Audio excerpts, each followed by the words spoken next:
Welcome to this week's episode of What's Up Weekly, where we bring you the latest news in 10 minutes or less. I'm Brittany Bradley. And I'm Margo. We're here to keep you up to date and let you know what's happening each week on campus and around the world. So let's get started. Flu season is upon us, and I'm sure nobody wants to be bogged down for a few days with the virus. And avoiding germs can be a sure way to stay healthy. But did you know where some of the most germ-filled spots are? According to a study released by Kimberly-Clark, the areas for germs include gas pumps, public mailbox handles, escalator rails, and ATM buttons. So what makes these surfaces so dirty? Well, nobody is cleaning these items that we're touching on a daily basis. Germs are known to transfer from people's hands up to 7 times before leaving the skin, meaning the old trick of washing your hands consistently throughout the day can help prevent anything these germs may cause. See, that's why it's important to carry hand sanitizer. I know, you've always got some. It dries out my skin, so I guess I need to carry lotion too. Exactly, and Bath & Body Works is actually having seasonal Halloween antibacterial soap and lotion, so it's amazing. Go out and get it, you'll love it. Okay. But in more real-world issues, seeing on how college kids are young, wild, and free, we definitely have had our fair share of first dates by now. We can all recall either those horrid let's never do this again moments or those marry me now type of first dates.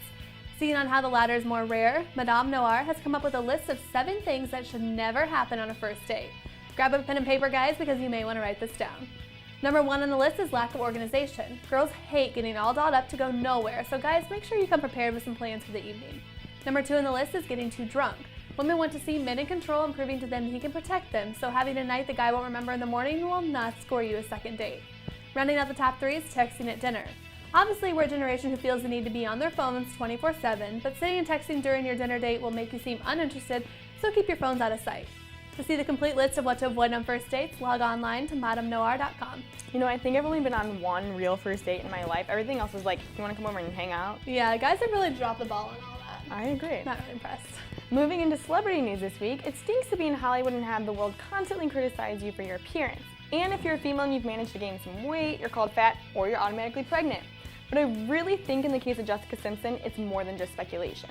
Take a look at these photos from Jessica's recent trip to New York City. She's been sporting a curvier look recently, but these photos signal baby bump to me. The 31-year-old singer and fashion designer is engaged to former NFL player Eric Johnson, so it makes more sense that Jessica has put on a couple pounds for a reason.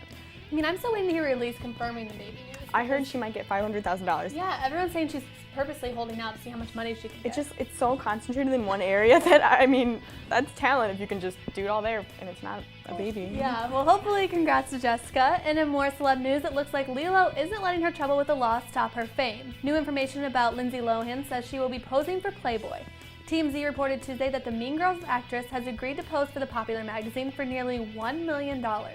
Her rep has yet to confirm this, but did comment that it wouldn't be surprising if she did decide to do this because she already posed partially nude for New York Magazine. With all the focus on her drug use and parole violations, Lindsay could use an image adjustment, but we're not sure turning to Playboy is the right way to go. Yeah, I just miss her redhead good girl days. I know, I mean, when she was popular for good reasons, actually. Exactly. Now she's just out of control. Well, speaking of popular, Halloween is just around the corner, and does everyone know what they're going to be? Personally, I have not figured it out yet. I mean, I've been putting it off this year. I don't know why. Do you know? Yeah, actually my whole house, we call our house the jungle, so we're all going to be different jungle animals. See, that's easy and cute. Whatever. But an article from the New York Daily News shows that what most people are considering for their costume based on popular Google searches. One of the most sought-after costumes this year is Nicki Minaj, who is known for her colorful wigs and over-the-top outfits. YouTube is playing its part by showing tutorials for how to dress like their popular rapper, with the biggest hint being to wear multiple diapers to gain Nicki's signature behind.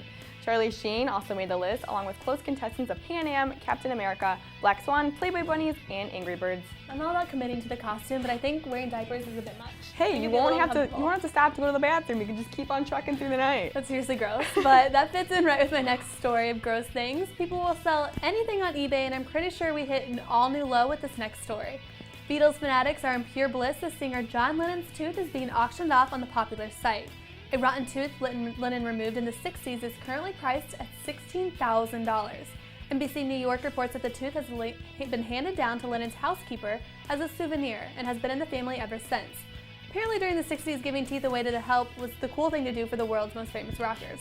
I personally kind of think it's disgusting, and I'm not sure what people are going to do with a rotten tooth, but seeing how much money is going for it, I'm kind of thinking about pulling out some of my own teeth for some extra cash. I mean, the Brits aren't known for their teeth anyway, but I'd personally like to just keep all of mine. Ugh. I think I'd do that too.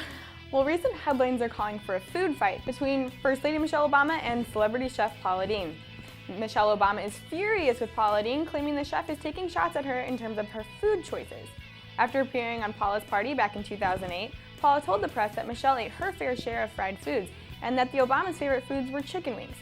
As the First Lady is actively fighting childhood obesity, she's furious about any claims that could undermine her efforts. Paula's comments come just after her newest cookbook was released and during the Obamas' pursuit of re-election in 2012. Seems like we have something in common. We both like chicken. I don't know. Hey. I mean, honestly, it sounds like, she's calling her out, which is great, but it's honesty. I mean, like, everyone eats. Well, she said it during the show. She ate all during the show, on commercial breaks. I mean...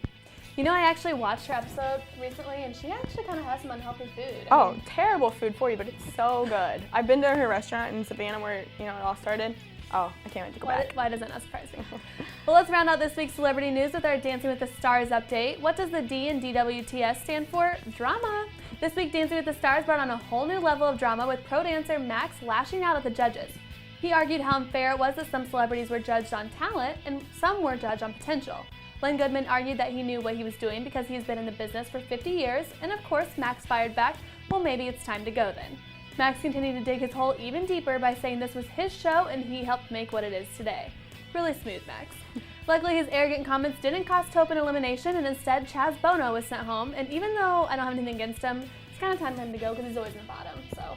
Yeah. Well, I heard there's also drama with the show in the Twitter world. Kim tweeted, "Hey, I have Justin Bieber's number," and put Rob's hotline or voting line up there, and supposedly fans clicked on it and went nuts. Oh, I'm sure. I mean, Rob definitely has the promo help of all of his sisters, which is keeping him in competition. Yeah, he's got quite a large fan base. Yes.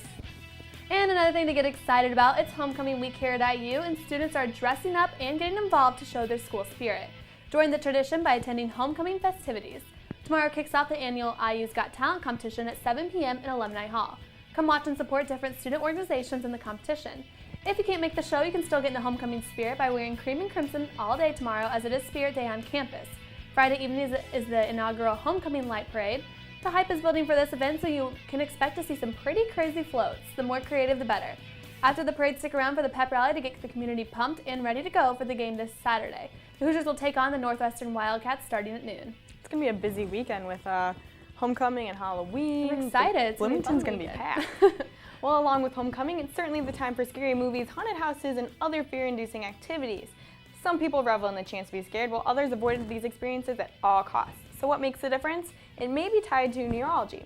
Scientists are finding biological differences in the brains of those that enjoy being scared and those that absolutely hate it.